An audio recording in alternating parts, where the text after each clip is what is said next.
Kthejmë vëmendjen tonë tek fjala e Perëndisë. Edhe lejo të bëj disa pyetje, si gjithmonë në lidhje me temën që ne do të shikojmë së bashku sot. Ne gjithë dimë që jetojmë në një botë që është një botë e rënë, një botë që në fakt nuk funksionon ashtu siç Perëndia në fakt e krijoi të funksiononte, apo jo. Bota në cilën ne jetojmë është mbushur me pasiguri, është mbushur sigurisht me mëkat, edhe gjërat janë të pasigurta, e ardhmja është e pasigurt, apo jo. Ne sidomos si shqiptar jetojmë në fakt në një kohë të pasigurt. Unë shpesh herë dëgjoj të rinj që thonë sa mbaroj shkollën do largohem nga Shqipëria. Në këtë vend nuk rrihet. Dhe pyetja që shtrohet është si duhet të jetojmë. Pra cila është perspektiva që ne duhet kemi si besimtarë? Mbi çfarë baze, pra nga çfarë pike ne i shikojmë dhe mbi çfarë baze gjykojmë gjërat? Si duhet të shikojmë gjërat apo çështjet e rëndësishme të jetës? Mbi çfarë baze duhet i gjykojmë ato? Pra si duhet nga ana tjetër të shikojmë vdekjen? Pra çfarë këndvështrimi kemi ne mbi vdekjen? Pra si duhet ta shikojmë nga ana tjetër jetën nga këndvështrimi i vdekjes? Si duhet ta jetojmë këtë jetë? Nuk e di, ai bëjmë këto vetes këto pyetje në jetën e përditshme ndërkohë që ne jetojmë. Edhe në fakt, ju dini, besoj tashmë që ne në serinë e verës po studiojmë librin e mrekullueshëm bashkëkohor të Predikuesit, edhe që Perëndia përmes fjalës së tij dëshiron që të ndryshojë pikën dhe perspektivën nga cilën ne i shikojmë gjërat. Sepse në fakt, cila është perspektiva që ne i shikojmë gjërat pa fjalën e Perëndisë? Ne mendojmë që jeta ka të bëjë që qëllimi i jetës tonë është që të kemi shëndet, të jemi sa më të rinj, sa më suksesshëm, puna jonë të na shkojë mirë apo lumturia jonë personale. Dhe ky është këndvështrimi jonë që ne kemi mbi jetën pa Perëndin ose pa fjalën e tij. Megjithatë, Predikuesi po na mëson neve, por përpiqet na hap ne syt, por përpiqet na shkund neve, të thotë që jeta në ndjell pa Perëndin nuk ka kuptim dhe nuk ka qëllim. Jeta në ndjell është momentale, jeta në ndjell është si avull, është sot nuk është nesër, dhe ai na fton ta shikojmë jetën në ndjell me sytë e Perëndisë nga jeta mbi diell.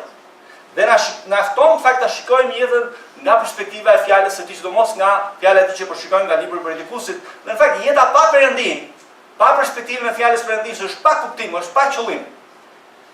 Dhe Predikuesi është duke na thënë neve një të vërtetë të madhe. Nuk e di a keni dëgjuar këtë të vërtetë të madhe, ndërkohë që ne jemi tashmë në kapitullin 11. Dhe ai na ka thënë që ka një Perëndi në qiell. Një akt të mençur dhe i dashur që mban në dorën e tij të gjithë të drejtët dhe të urtët. Mendoni pra gjërat nga perspektiva e përjetësisë. Mendoni gjërat nga kjo perspektivë. Çfarë ne bëjmë dhe si bëjmë gjërat tani ka rëndësi. Pse thot Predikuesi? Sepse Perëndia është gjykatësi që do të sjellë të gjitha gjërat në gjykim. Të gjithë njerëzit pa përjashtim dhe pa dallim do vinë në gjykim tek Perëndia një ditë. Do përballen me krijuesin e tyre. Edhe unë tani ju ftoj të hapni fjalën e Perëndisë te libri i Predikuesit, dhe në javët e fundit ne kemi qenë duke parë që nga kapitulli 9 të vërtetën e jetës në botë në cilën ne jetojmë. Edhe në fakt ai na ka treguar neve, shikoni pak lutem tek Predikuesi kapitulli 9, vargjet 11 deri në 12, ju ftoj për ta hapin Biblën nëse nuk e keni hapur tashmë atje. Tek Predikuesi kapitulli 9, vargjet 11 deri në 12. Pra, Predikuesi 9, vargjet 11 deri në 12. Dhe shikoni çfarë thot Predikuesi. Gjithashtu thot pash në ndjell që vrapimi nuk fitohet as nga ai që është i shpejt, as betejë nga të fortët, as buka nuk u shkon të urtëve, as pasurit njerëzve të zgjuar, as favori atyre që janë të shkathët, por të gjithëve gjërat u ndodhen sipas kohës dhe rastësisë, sepse njeriu nuk e njeh orën e tij, ashtu si peshqit që kapen në një rrjet mizore dhe si zojt që kapen në një kurth, kështu bitë e njerëzve kapen në kurth në kohën e fatkeqësisë, kur ajo bie pa pritur mbi ta. Pra, çfarë po thot Predikuesi? Asgjë nuk është e sigurt. Gjërat thot nuk varen as nga shpejtësia juaj, as ai që vrapon shpejt nuk e fiton garën, thot, as nga fuqia, as nga urtësia, as nga pasuria, as nga shkatësia e njerëzve. Ne shpesh dëgjojmë të fjalën është filani është i shkafët. Por Predikuesi thotë asnjëri nuk e njeh orën e tij, asnjëri nuk e njeh kur do të vi fatkesia dhe si do të vi fatkesia. Kur do të ndeshim me vdekjen? Si do të ndeshim me vdekjen? Në fakt gjithë dimë që do vdesim, thjesht nuk e dimë se si. Kur apo jo? Pavarësisht nga pasiguria, herën e kaluar ne kemi parë që te Predikuesi kapitulli 9, vargu 13 dhe deri te vargu 20, pra komplet vargu kapitulli 10, ai na ka ftuar neve të jetojmë me urtësi në mes të marrëzisë që ne hasim në botë. Pra ne jetojmë në një botë mëkatare dhe në marrëzinë që e shikojmë faktikisht në tre drejtime.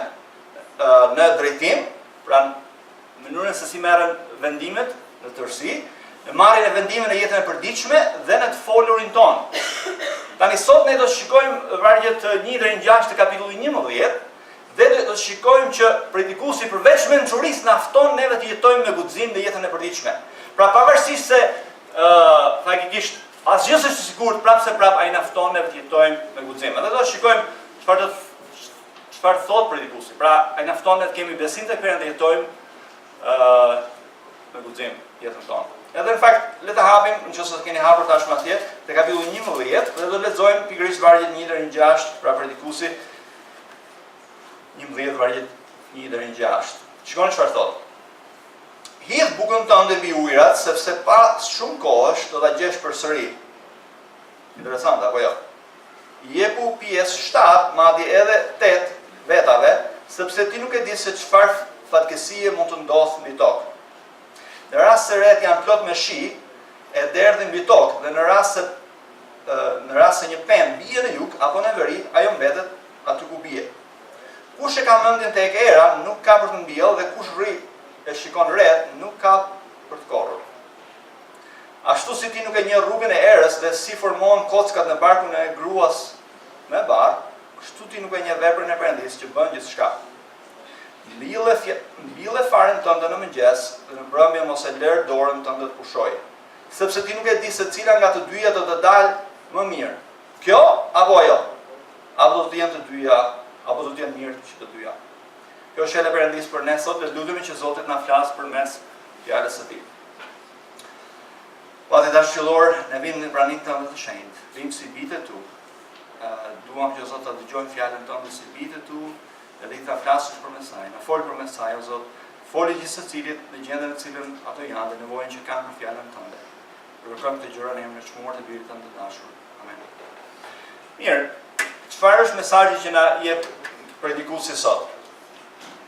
Pavarësisht se ne jetojmë në një botë të pasigurt, fjala e Perëndisë na fton të kemi besim te Perëndia dhe të jetojmë me guxim duke shfrytëzuar çdo mundësi për të mirën e tjerëve dhe për lavdinë e Perëndisë me gjithçka që ai na ka dhënë. Dhe në fakt, me besim të plotë te Perëndia, fjala e tij na urdhëron tre veprime që reflektojnë besimin tonë te Perëndia ynë sovran, të mençur apo i mençur. Pra tre veprime kryesore në dritën e faktit që Perëndia është një Perëndi sovran dhe i mençur. Pra fakti që Perëndia është sovran dhe bën gjithçka në botë, nuk do thotë që ne rrimë dhe kryqëzojmë duart, por ne tregojmë këtë besim tek Perëndia në paktën në tre mënyra që e shikojmë në këtë pasazh. Urtësia e jetës mbi diell. Jo jetës në diell, po jetës mbi diell. Ki besim te Perëndia dhe dorëzoje atij krejtësisht jetën tënde dhe zotërimet e tua në shërbim të tij për të mirën e tjerëve. Vargu 1 deri në 2. Pastaj urtësia e jetës mbi diell na thotë ki besim te Perëndia dhe mos prit për kushte ideale. Dhe pastaj së fundi do të shikojmë veprimin e tretë, urtësia e jetës mbi diell na thotë ki besim te Perëndia dhe shfrytëzo çdo mundësi që të jepet. Le të shikojmë së pari veprimin e parë. Por para se të shikojmë veprimin e parë edhe një herë, dua që të shikojmë pak kontekstin në cilën na janë thënë të gjitha këto gjëra. Pra edhe një pyetje që shtrohet është shumë. Si veprojmë neve me gjërat që ne nuk i kemi nën kontroll? Ose më saktë, le të bëj një pyetje. Çfarë bëni ju kur filloni të shikoni që gjërat po ju dalin jashtë kontrollit? Por shasit, domethënë asgjë s'është nën kontrollin tuaj. Imagjino sikur jeni brenda shtëpi, po bie tërmet i madh, këtej bie tavani, këtej bie kjo bie ande, domethënë asgjë është e sigurt, domethënë si veproni. Pra kur gjërat janë të pasigurta. Pra si veprojmë kur në lidhje me gjërat që ne nuk i dim. Pra nuk e dim se çfarë do ndodh, okay, si duhet të veprojmë, si duhet të jetojmë. Këshilla standarde që ne zakonisht marrim është që të shikojmë çfarë është e sigurt dhe të shikojmë çfarë ne dimë dhe pastaj të merremi me gjërat që ne nuk i dimë dhe gjërat që nuk janë të sigurta.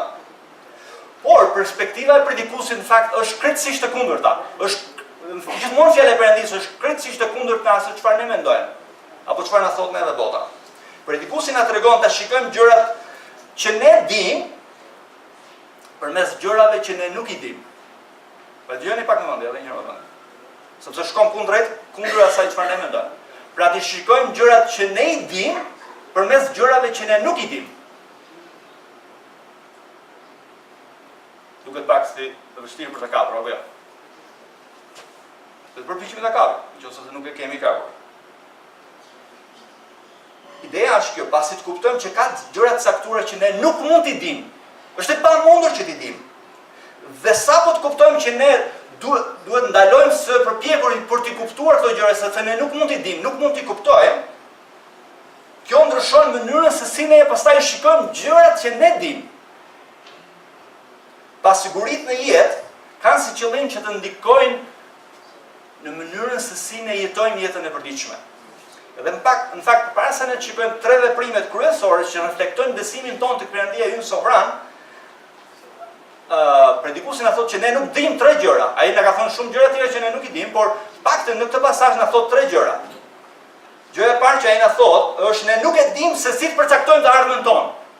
Ne nuk e dimë se çfarë është e ardhmja jonë. As nuk e caktojmë dot të ndryshojmë gjërat që të ndodhin në të ardhmen. Pra është e pamundur. Edhe shikoni çfarë thotë në vargun 2. Sepse thotë ti nuk e di se çfarë fatkesie mund të ndodhë mbi tokë. Pra asnjëri nga ne nuk e di se çfarë do të ndodhë. Ne mund të dalë mbas shërbesës, mund ta shtyp makina. Asnjëri nga ne nuk e di këtë gjë. Dikush më thotë, jo, s'do ndodh. Nuk e di gjë. Apo nuk e dim. Ai thotë nuk e dim të ardhmen tonë. Nuk e dim sa jetë kemi. Ne mund të kemi 1 vit, mund të kemi gjysmë viti, mund të kemi 1 muaj, mund të kemi 2 muaj, nuk e dim. Pra si do jetojmë? Pra edhe një herë, predikuesi thotë si duhet të jetojmë në dritën e faktit që ne nuk e dim sa do të jetojmë, që fatkesia mund të na godasë në çdo sekond. Ne mund të vdesim sot. Pra si duhet të jetojmë duke e ditur që këtë se dim. Pra edhe një herë, çfarë po na thotë? Nuk e dim se kur na ndodh fatkesia, si duhet jetojmë. Pastaj në vargun 3 na tregon që ne dimë disa gjëra që ndodhin, për shembull, për ret, për pemët, për shiun, për erën, kështu me radhë. Ne megjithëse i dimë disa gjëra që ndodhin në mënyrë të pashmangshme, megjithëse ne mund të dallojmë shenjat e caktuara që ndjek, për shembull, po fryu era këtej do bjerë shi, po shikojmë këtë po e preve pemën këtej do bjerë këtej, po e preve këtej do bjerë këtej. Pra disa gjëra i dimë me siguri, apo jo. Por ai përsëri na thotë që në mënyrë përfundimtare ne nuk e dimë se çfarë do të na ndodh. Nuk e dimë se çfarë na pret jeta. Ne e dimë që do bjerë shi, por nuk e dimë nëse do të ketë përmbytje. Apo jo. Këtë papritur mund të përmbytet ajo zonë ku jemi aty. Mbytet makina në cilën ne jemi. Edhe do më thonë, jo, po shikoni pak lajmet që mes të Ankaras fluturonin makinat për gjysmore, shi i pa kontrollueshëm, për gjysmore notonin makinat të gjitha mes të Ankaras. Pra si gjë është sigurt. Ne mund ta dimë se çfarë mund të ketë disa gjëra në të ardhmen tonë, por nga tjetër nuk jemi sigurt se çfarë do ndodh. Ne bëjmë plane shumë, por nuk e dimë se çfarë do ndodh. Ne shpeshherë bëjmë plane sikur ne do të jetojmë përjetësisht. Pra kjo është gjë e para që ne nuk dimë. Nuk e dimë se çfarë na pret neve, nuk e dimë se çfarë është e ardhmja jonë, si duhet jetojmë. Pastaj, gjithashtu, së dyti, ne nuk dimë si të bëjmë atë që vetëm Perëndia mund të bëjë. Për shembull, thotë te vargu 5. Kështu thotë ti nuk e njeh veprën e Perëndisë që bën gjithçka. Perëndia bën gjithçka. Ti nuk e din se çfarë mund të bëjë Perëndia. Për shembull, ne mund ta shfrytëzojmë erën, por ne nuk e dimë se nga vjen era. Ne nuk e dimë se si nisi era, as nuk e dimë se ku po shkon. Ne mund të shikojmë, për shembull, fëmijën në parkun e nënës, mund të përdorim ato ato teknologjinë e fundit dhe mund të shikojmë si rritet një fëmijë. Por ne nuk e kuptojmë do si ndahen qelizat, si formohen kockat, si formohet koka, si formohen gjitha gjërat. Sa rrim të kuptojmë dot. Është e pakuptueshme. Është një gjë që mund ta kuptojë vetëm Perëndia. Ne menaxhojmë gjërat, por ne nga ana tjetër e dim që vetëm Perëndia krijon, vetëm ai i ka krijuar gjërat. Ne i besojmë Perëndisë që bën gjërat që mund të bëjë vetëm ato që vetëm ai mund t'i bëjë dhe ne nuk mund t'i bëjmë. Pra edhe një herë, duhet të kuptojmë që ka gjëra që ne nuk mund t'i bëjmë dhe që mund t'i bëjë vetëm Perëndia. Dhe ne nuk mund të hiqemi sikur jemi Perëndi. Treti dhe fundit, ne nuk e dimë si të garantojmë sukses dhe të evitojmë dështimin. Ne në fakt gjithë jeta jonë shpeshherë është si të fitoj, si të arrit këtë gjë, si ta bëj këtë gjë, si ta bëj. Në fakt, Predikuesi thotë jo, nuk është ky qëllimi i jetës. Edhe ai thotë fragu 6, ti nuk e di se cilën, domethënë do mbjellësh dy fara, thotë do mbjellësh dy fara në tokë. Ai thotë nuk e di nëse do mbi kjo, apo do mbi kjo, apo do mbim të dyja, ose ti mund të shartosh një pemë. Nuk e dy pemë, falni. Ti nuk e di nëse do të mbaj kjo, apo do të mbaj kjo tjetër, apo do mbajnë të dyja. Ti nuk e di. Pra ai po thotë që ti nuk e ke idenë se çfarë do ndodh në jetë. Ti nuk e di nëse do të kesh sukses apo do të dështosh. Pra nuk e dim këtë gjë. Pra si duhet të jetojmë duke ditur që ne nuk e dim se çfarë do të kemi në jetë, sukses apo dështim. Nuk e dim. Pra si duhet të jetojmë në dritën e këtyre tre gjërave që ne nuk i dim. Dhe Predikuesi na thotë ki besim të Perëndia, dorëzoje atij krejtësisht jetën tënde dhe zotrimet e tua në shërbim të tij për të mirën e të tjerëve. Tani, vim te vargjet 1 dhe 2 dhe janë vështira në fakt për tu interpretuar. Dhe ekzistojnë paktën 3 interpretime të ndryshme ose dikush tha që aq komentar ka dhe aq interpretime të ndryshme ka në lidhje me këto vargje. Edhe unë si burr i mirë mendova se predikimi nuk do të më hante shumë, ishte vetëm 6 vargje, edhe shty sot e shty nesër, doli kjo, doli ajo. Kur e gjeta vetveten tamam po merresh me vargjet, edhe ishte shumë e vështirë sa që mendova unë të merresh me këto vargje. Kështu që shpresoj që do t'i përpiqemi të kuptojmë mirë këtë vargje, të zbatojmë mirë këtë vargje. Por shikoni pak ju lutem vargjen 1 dhe 2. Nisi me foljet hidh ose dërgo dhe jepu. Por njëri thot hidh bukën tënde mbi ujë, sepse mbas shumë kohësh do ta gjesh përsëri. Nuk e di, keni hedhur një herë bukën në lum edhe mbas sa kohësh ta keni gjetur prapë aty?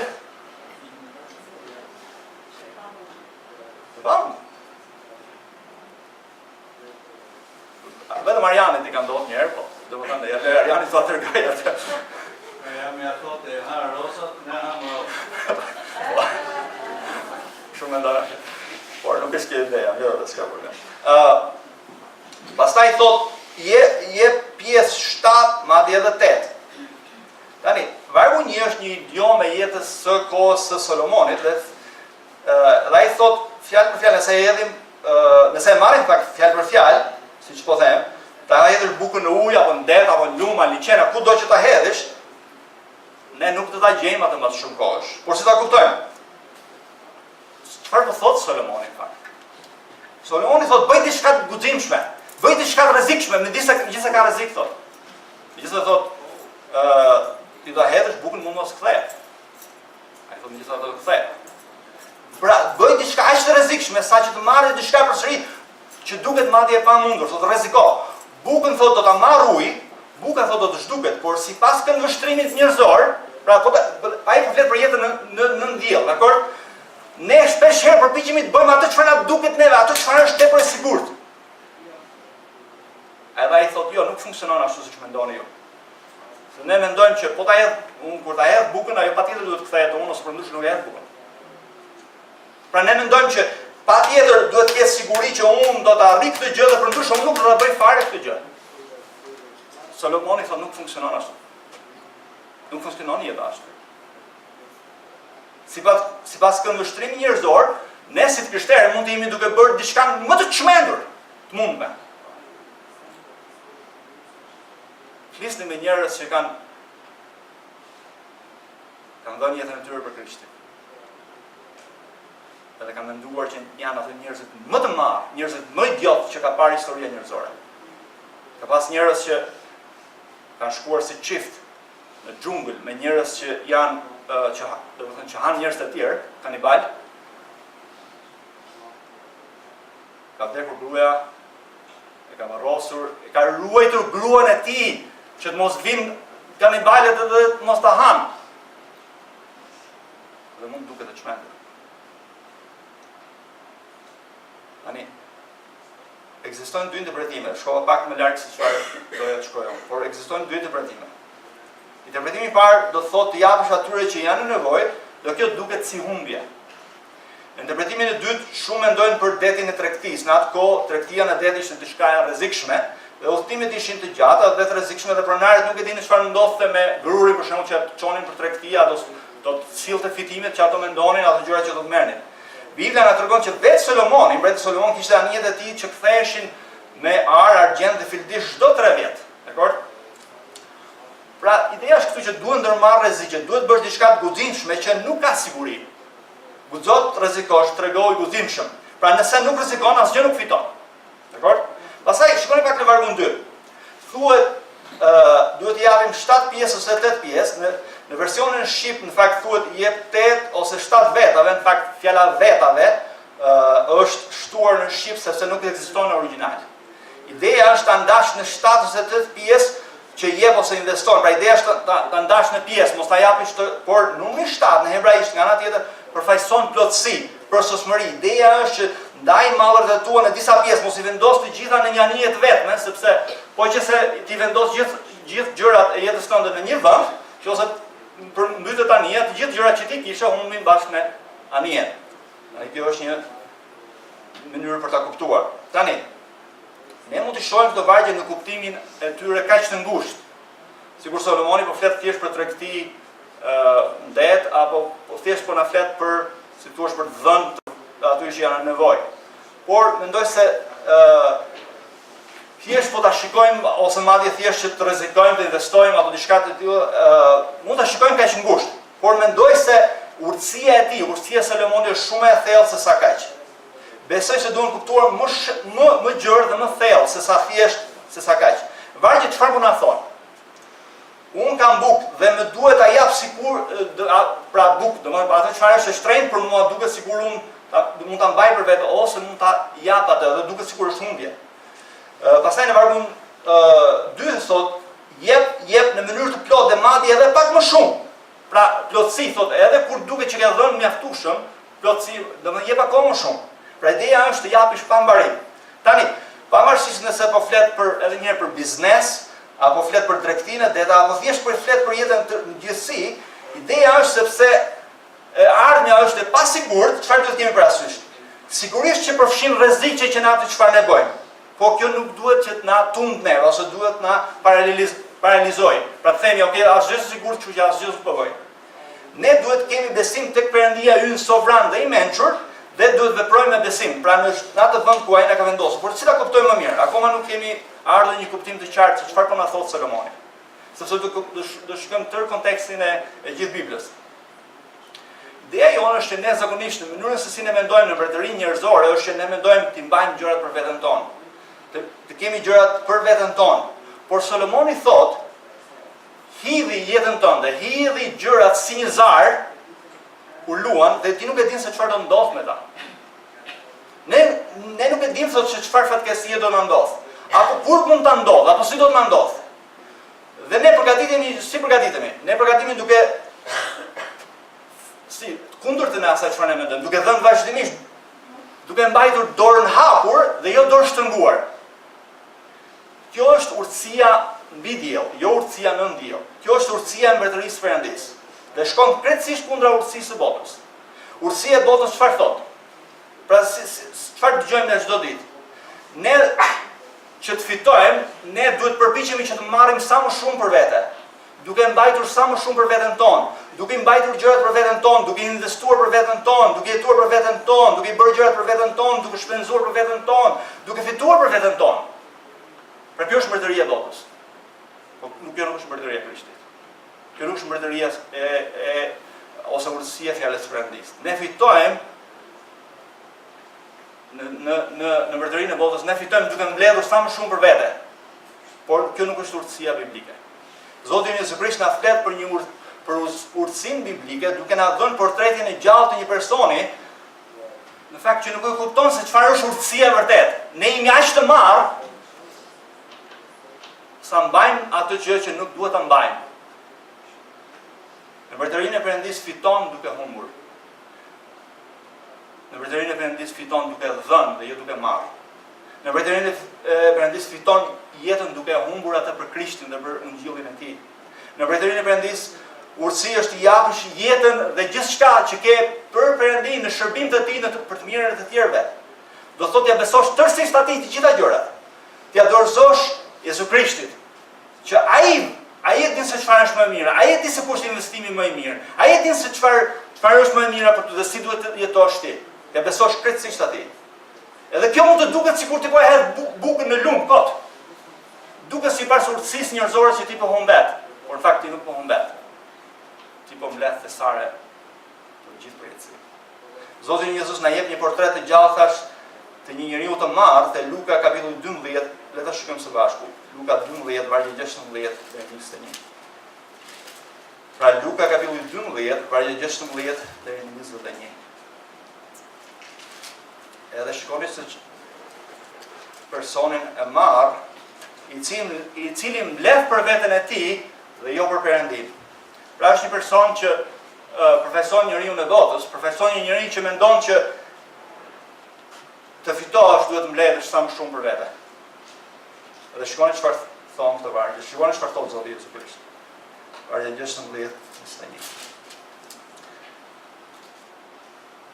Dhe ai u dha atyre një shëmbull. Tokat e një pasaniku dhanë të korra të bollshme. Dhe ai arsyetonte me vete duke thënë: "Ç'të bëj?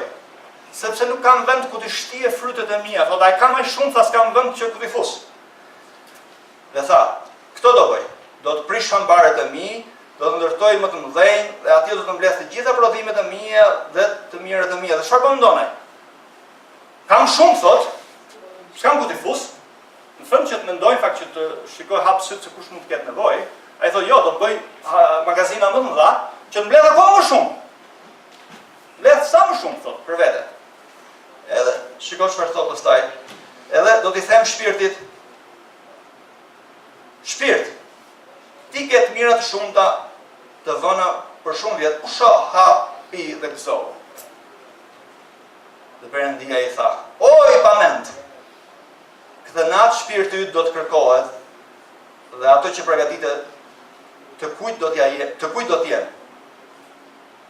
Dhe Jezusi i thotë: "Kështu, pra është një shëmbull, kështu do të ndodhë atij që grumullon thesare për vete dhe nuk është i pasur ndaj Perëndisë." Pra Jezusi thotë, do të ndodhë çdo njeriu thotë që mbledh për vete, që jeton për veten e tij, jeton për të marrë sa më shumë për të tjerëve, jeton për të vjedhur sa më shumë për të tjerëve, jeton për të shfrytëzuar sa më shumë për të tjerë. Çdo gjë e shikon për veten e tij, për të marrë për veten e tij, për ngrit mbretërinë e tij. Ai njeri thotë, është njësoj si ky i marr thotë. Që është i pasur në vete, thotë, nuk është i pasur ndaj Perëndisë. Pra ai është i pasur për vete, jo me Perëndinë. Një nga gabimet më të mëdha që mund të bëjmë është të mendojmë për jetën tonë, pasuritë tona, burimet tona, sikur ne mund të kontrollojmë se çfarë do të ndodhë me të ardhmen tonë dhe ardhmja jonë varet sa shumë ne kemi. Dhe Jezusi thotë që ardhmja jonë nuk përcaktohet sa shumë ne kemi apo nuk kemi. Edhe ai thotë që ardhmja sigurt, vendi më i sigurt është tek Perëndia. Të investojmë tek Perëndia në shërbim të tij. Jezusi po thotë që të pasur drejt Perëndisë është që sa mundsi kemi të japim sa më shumë, sepse ne nuk e dimë se çfarë mund të ndodhë me ne. Në duart tona asgjë nuk është sigurt, por jeta që është investuar tek Perëndia dhe në shërbim të Perëndisë, ajo është e sigurt, asgjë tjetër nuk është e sigurt.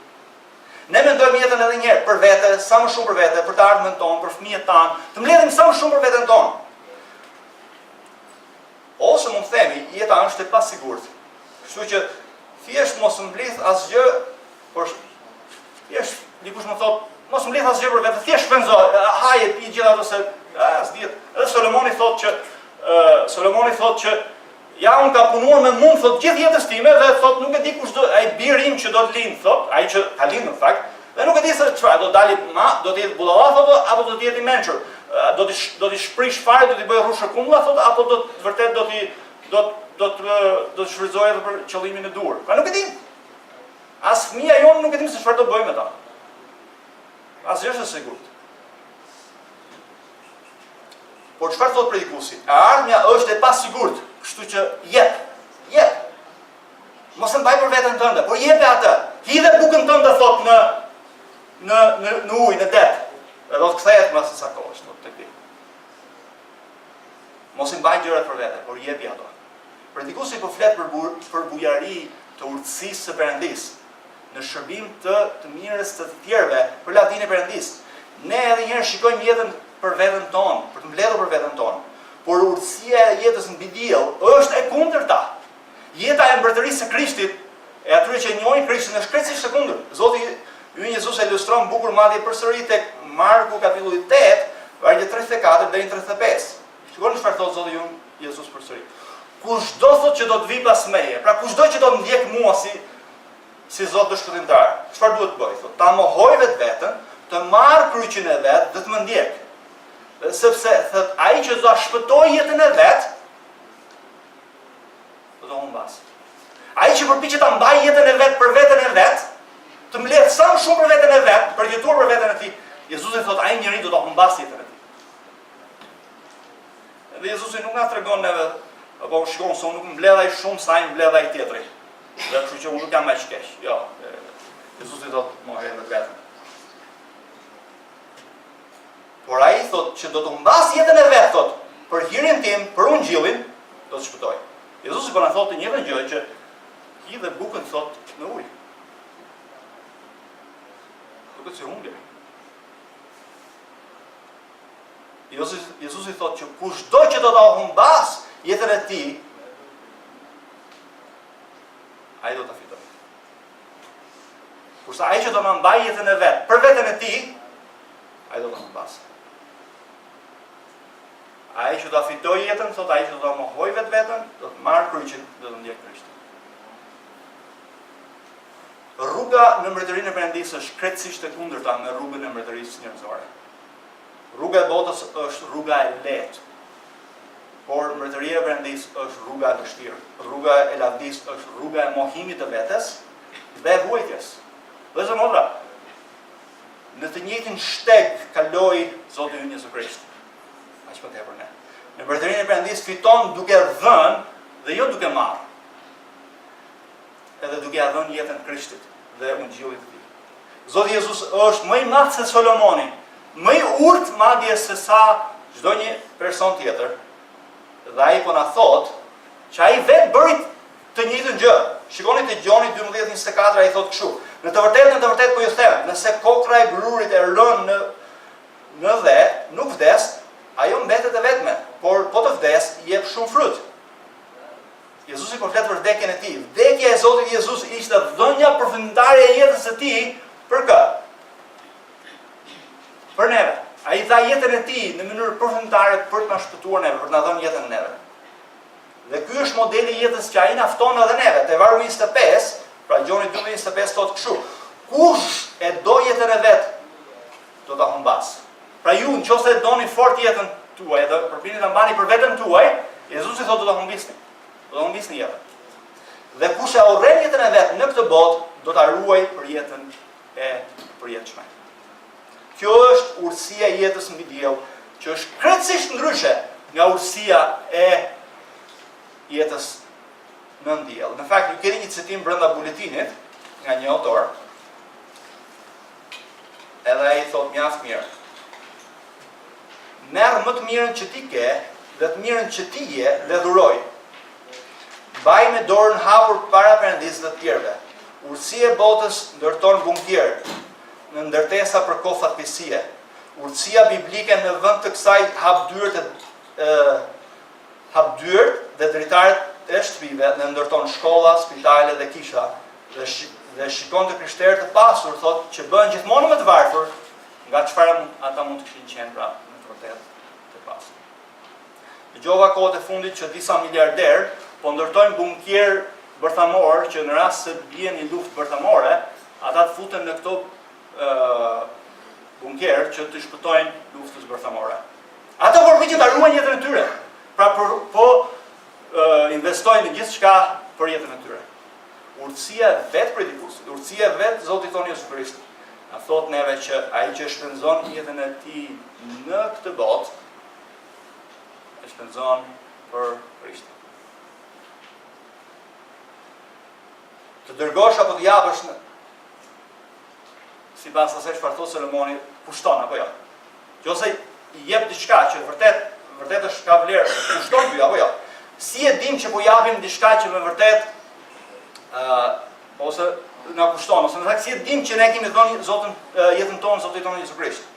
Nëse na kushton, do të thotë që ne faktikisht po japim jetën tonë për të tjerët. Mënyra se si ne mund ta dallojmë këtë gjë është që nëse në zemrat tona ne mendojmë jo thjesht çfarë vlerë do të ketë për neve. Çfarë do na jap neve? Si do të përfitojmë ne prej kësaj? Disa prej nesh e mbajnë paran fort ose jetojnë për para. Para është gjë më e rëndësishme mbase për ne. Ne na ka paniku dhe frika kur ne nuk po kursejmë sa duhet ose po shpenzojmë më shumë se ç'duhet. Pra pyetja që shtrohet edhe një herë, a duhet të jemi të pasur me Perëndin? Le ta japim jetën për mbretërinë dhe ngjilljen e Krishtit. Ne kemi frikë se nuk do të kemi mjaftueshëm për veten tonë. Dhe bota jonë do të marrë fund nëse japim. Ne nuk do të kemi mjaftueshëm mendoj. Por Predikuesi thotë, le të kemi besim te Perëndia. Le t'ia japim tërësisht jetën tonë Perëndisë dhe ta shpenzojmë në shërbim të tij për të mirën e tjerëve, për lavdinë e tij, për ungjillin e tij. Le t'u japim atyre që janë rrotull nesh, që janë në nevojë. Ndërsa ne vdesim ndaj vetes tonë, ne do të shikojmë se një jetë e re do të rritet në ne. Dhe do të kemi një horizont më të madh. Horizonti ynë shpesh herë është vetëm ne. Shikojmë vetëm veten tonë. Por në momentin që fillojmë të shikojmë të tjerët, çfarë janë rrotull nesh, horizonti ynë do të bëhet gjithmonë më i gjerë, gjithmonë më i madh.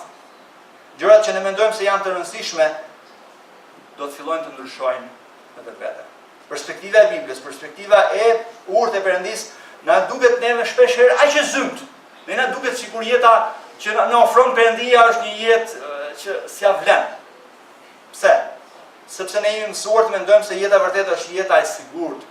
Jeta vërtet është një jetë sa më kollajshme, një jetë sa më e rehatshme, një jetë që është e jona, që ne nuk duhet të mendojmë asgjë tjetër përveç se veten tonë, për lumturinë tonë.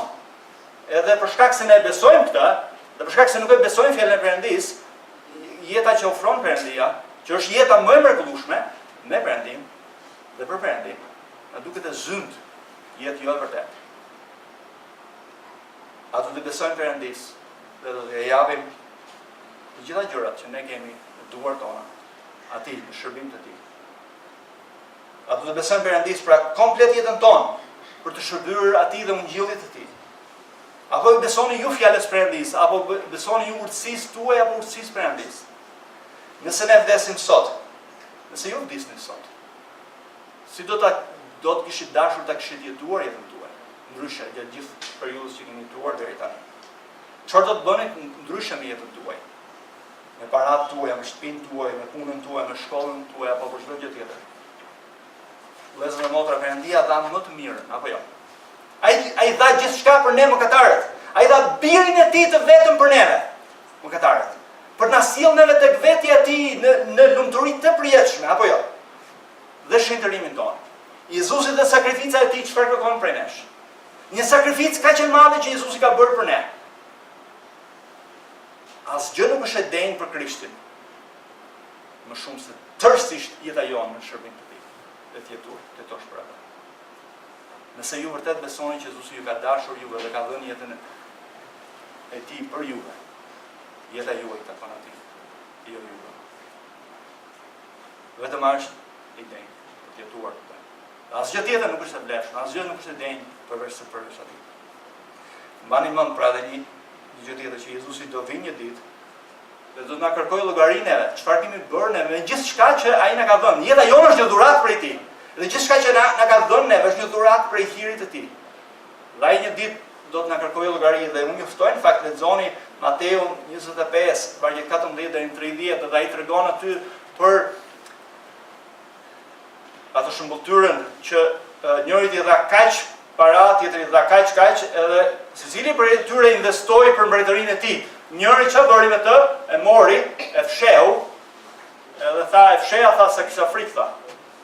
Pse? Sepse asgjë s'është sigurt. Solomoni çfarë thot? Solomoni thot, në gjithë asgjë s'është sigurt. I dhe thot, bukën në ujë. Jep, thot, jep. 7, 8, sa më shumë. Edhe kjo na çon neve te veprimi i dytë i besimit të Perëndia dhe besimit të fjalës e tij. Pra kemi parë të parën, ki besim të Perëndia, dorëzoj krejtësisht atij gjithçka, jetën tënde, që bën për të mirën e tjerëve. Dhe urtësia e jetës mbi diell gjithashtu thotë që ki besim të Perëndia dhe mos prit për kushte ideale. Tani vim vargje 3 dhe 4 na thonë që nëse presim për kushtet të përsosur, ne asnjëherë nuk do të mbjellim dhe asnjëherë nuk do të korrim, thotë. Dhe në jetë ne nuk mund presim për këto kushte, apo jo?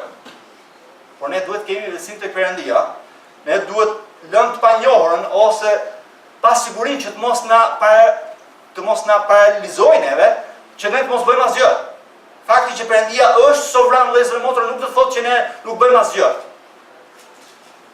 Ai na fton neve të veprojmë në përputhje me fjalën e tij dhe mos rrymë dyra kryq. Ne shfrytëzojmë çdo mundësi që na jep me guxim dhe mundësi. Dhe ai thotë që në rast se rreth janë plot me shije dhe erdhin mbi tokë, në rast se një dru bie këtu në jug apo në veri, ai pra mbetet aty. Kush e ka mendjen tek era nuk ka për të mbjellë dhe kush rri e shikon rreth nuk ka për të korrur. Nëse një djalë pret për një vajzë ideale, si mendoni do të martohet ndonjëherë ai?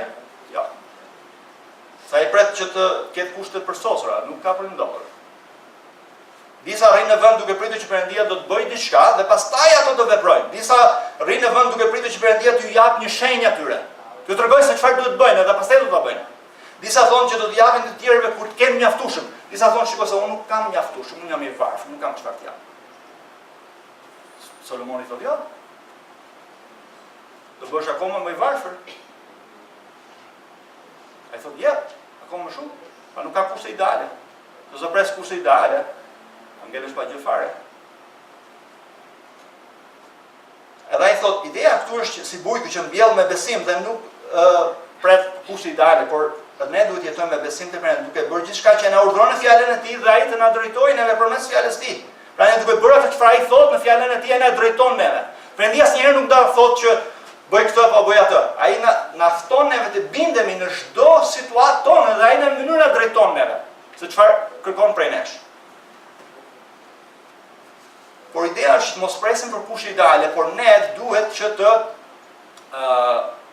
kemi besim tek Perëndia dhe të mos paralizohemi që duke thënë, ok, nuk e bëj këtë se mbase do shtoj, ose ne rrim as bëjmë asgjë. Ne jemi të udhëhequr edhe një herë, shpesh herë nga dëshira për të fituar, nga dëshira për të qenë suksesshëm. Edhe ne kemi vetëm një gjë në mendje, jam i suksesshëm ose nuk bëj asgjë, ose kam frikë të dështoj. Edhe nuk e di mbani mend, a keni parë besoj të keni parë ju filmin Zemra e guximshme, Braveheart.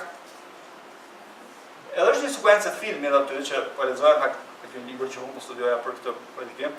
Edhe është ky Mel Gibson aty nga fundi i jetës tij kur ai do t'i pritej koka dhe vjen ajo një nga gratë me që ishte njohur me të dhe ajo i thotë që shiko se do t'jap një lloj qetësuesi sepse ti do të përjetosh një dhimbje të madhe, tha. Do të pritet koka. Edhe ai i thotë kështu thotë. Çdo njeri i vdes, por jo çdo njeri jeton. Dëgjojmë pak më vonë fakt. Çdo njeri thotë, jo çdo njeri i vdes, por jo çdo njeri jeton. Si do të jetonim ne nëse besojmë që ka gjëra më të këqija se sa vdekja? Ne mendojmë se ka disa gjëra që nuk ka gjë më të keqe se sa sëmuresh, nuk ka gjë më të keqe se sa të vdesësh, nuk ka gjëra më të keqe se të ndodh kjo apo jo. A keni menduar ndonjëherë se mund të ketë gjëra më të këqija se sa vdekja? Mund të ketë gjëra më të këqija se sa sëmundja? Ju mund të keni jetuar, në fakt, po s'keni jetuar asnjëherë. Në fakt, nuk është më mirë të mos vdesësh. Ne mendojmë se gjëja më e mirë është të mos vdesësh.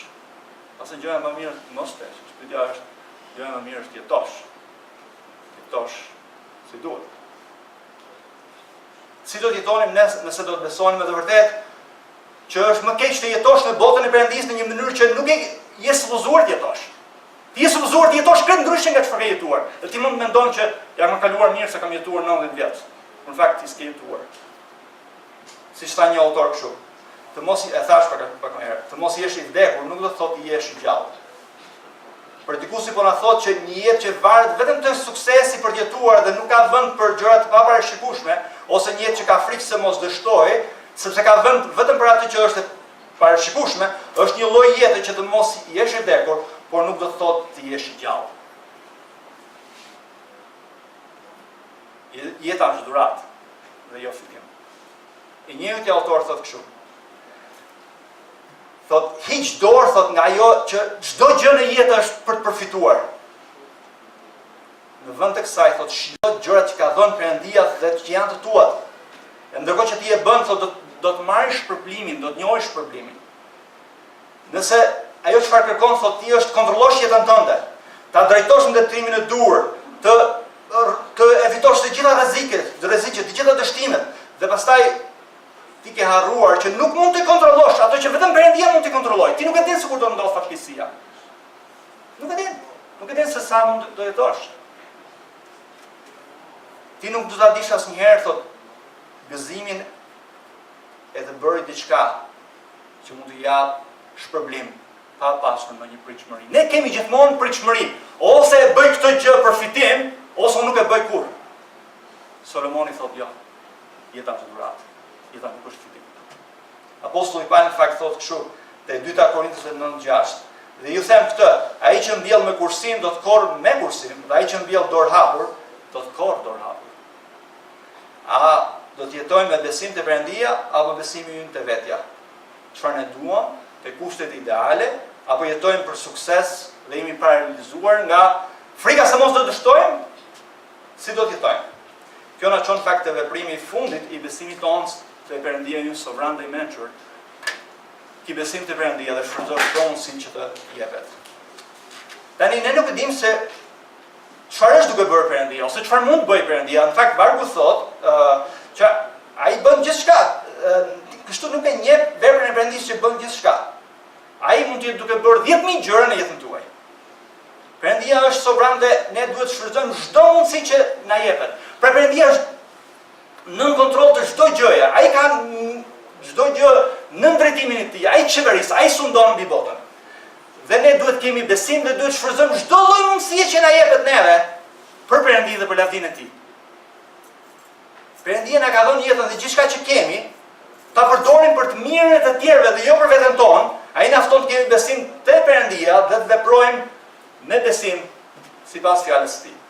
Ne kemi prirjen të shikojmë që gjërat na janë dhënë për neve, për veten tonë, për të shpenzuar ne për veten tonë, për jetën tonë, për të fituar sa më shumë. Perëndia na jep dhuratat neve të ushqimit, të pijes, të miqësisë, dhe ne mendojmë që këto gjëra na janë dhënë për të përfituar sa më shumë prej tyre, për të marrë për veten tonë. Ne shikojmë gjithçka si mjet për të fituar për veten tonë. Por predikuesi thotë jo. Jo, nuk. Ai thotë që shfrytëzon çdo mundësi që të jepet për të bërë atë çfarë do Perëndia. Pra ne mund ta shikojmë jetën, mund të shikojmë njerëzit që na rrethojnë rreth nesh, dhe për që ta përmbyll po mbaron koha. Ne shikojmë çdo gjë rrotull nesh, edhe miqt, edhe njerëzit që na rrethojnë, mbas ai shikojmë thjesht për të shfrytëzuar për veten tonë. Dhe Solomoni thotë jo. Jo.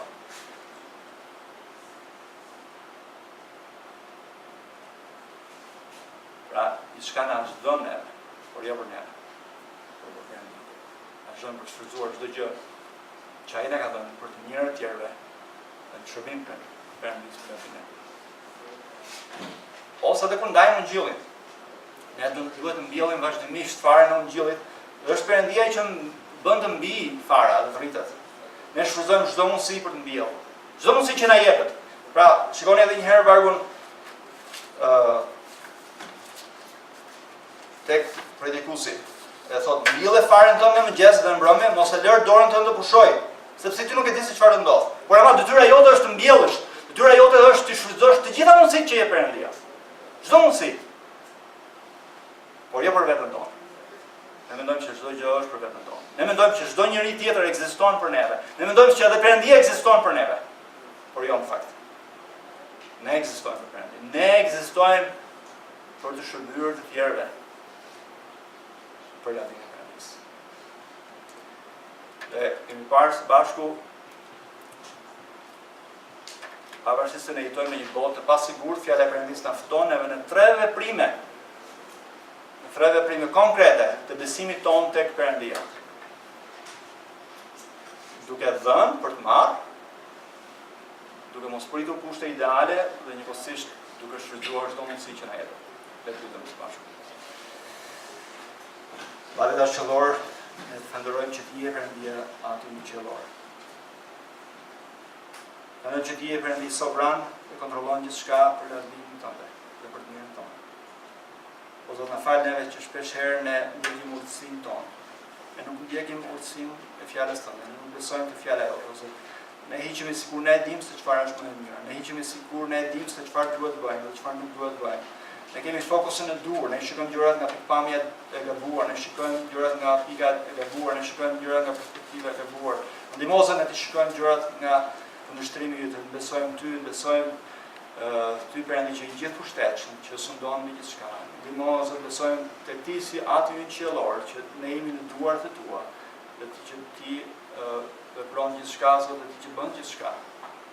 Ndihmozën që ne të fuzojmë çdo mundësi që kemi për të bërë të mirë të tjerëve, për lavdinë tonë. Në mënyrë të veçantë, Zot, ndihmo neve që të shfrytëzojmë çdo mundësi për ndarjen në zhvillim për njerëzit. Ne kam mirësi më të madhe që ne mund të bëjmë atyre se sa të ndihmojmë ata të njohin ty si shpëtimtar. Ndihmo, Zot, që të mbjellim vazhdimisht dhe që kohë në kohë. Falenderoj fjalën tënde dhe të falenderoj frymën tënde në shenjtë. Falenderoj për gjithë secilin, dhe kërkoj Zot fjalën tënde në të gjithë secilin për lavdinë tënde. Në emrin e Krishtit, lutem.